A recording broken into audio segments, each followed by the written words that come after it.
welcome back to Motivational Mondays. Today our topic is the secret to love that lasts. Yes, there are things you can do to make sure your love lasts or you have a more fulfilling relationship. Now, imagine if I only spoke English and Isabella here spoke Armenian. How well can we communicate? For example, let's say we're trying to do a business deal. How well can we communicate and have a polished deal?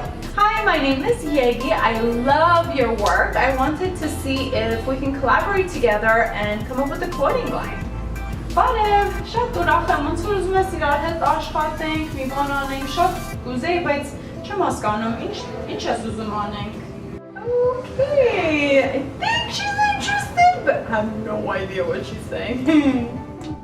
After seeing these two girls communicate with different languages, do you think they can have a successful business together? Well, obviously not. When people don't communicate or don't know how to understand each other, according to Gary Chapman, I also believe that there are 5 different love languages. The first love language is physical touch. For example, if somebody grew up with being hugged and kissed all the time, more than likely their love language would end up being physical touch. So for example, you're going to want somebody to sit close to you if you're watching a movie.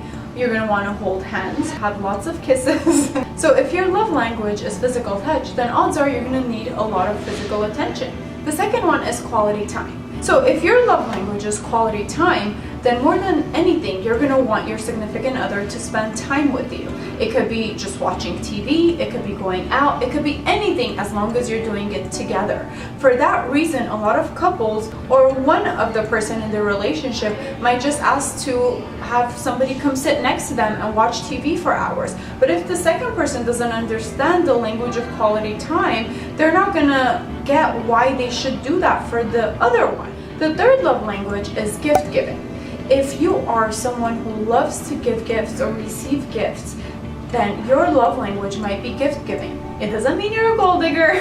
Doesn't mean you want lots of presents from somebody. It just means this is how you recognize feeling loved. So again, another example, if you were growing up and your parents were probably too busy to spend too much time with you, and anytime they wanted to acknowledge that they loved you or celebrated something, they gave you gifts, then more than anything, you're probably gonna recognize or be conditioned to feeling loved when you receive gifts.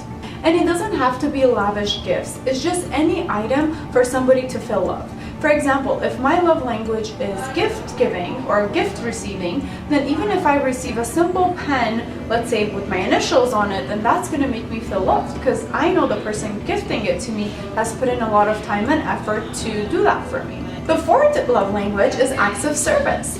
An example of act of service is washing the car, doing the dishes, cooking, and all this stuff is doing for the other person or your significant other. So for example, if my love language was quality time and my husband's love language was acts of service and he wanted to show me that he loves me, so he's gonna start vacuuming the house, doing the dishes, taking my car to the car wash, doing all that stuff that's acts of service because that's how he feels loved. But I don't feel loved that way. I'm not going to feel loved. That's not going to mean anything to me. To me, I'm going to want quality time. I'm going to want him to not do anything, just sit next to me and probably just watch TV, and I'd be satisfied with that. So that's why it's really important to know your love language and to know the love language of your significant others, your kids, your friends, to be able to show them your love in the way they understand. The last one, the fifth love language, is words of affirmation. Now, that's pretty self-explanatory. Somebody that likes to hear, great job, you did good, oh my god, you look so pretty today. All of that is words of affirmation. Or even a simple thing like, you're doing a great job, can mean the world to somebody who recognizes love with words of affirmation. Now, if my primary love language is words of affirmation, again, if somebody keeps giving me gifts, one after another, even luxurious items, I'm not going to feel loved. I'm probably going to feel like, what the heck, is he trying to buy my love? Like, what's going on? But all I'm going to want is for him to tell me, I look pretty today, or great job, you did so good on your speech, or at work, anything that affirms my good doings, right?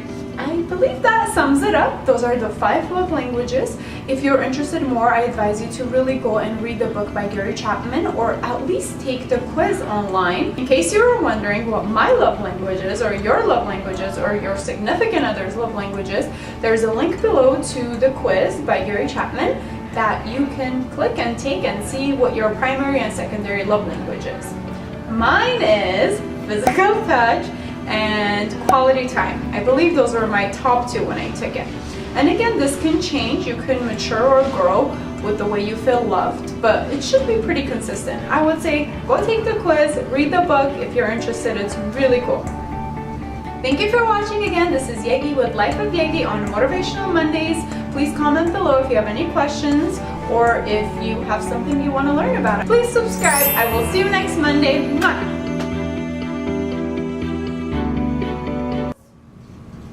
Måndag måste bara ta dress. Yeah?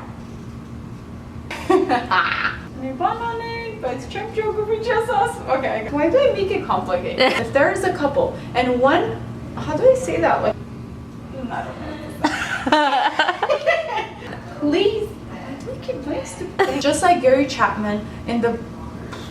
Well, not okay. For example, if there are couples. No. Okay. For example, if I was married and my love language was physical touch and my husband's love language was quality time, all I'm gonna want to do. Example. I'm sorry. That. Thanks for watching. No. Okay. Please subscribe. I can't see that word, and I should know how to say that word. Okay. Please subscribe. I would love something.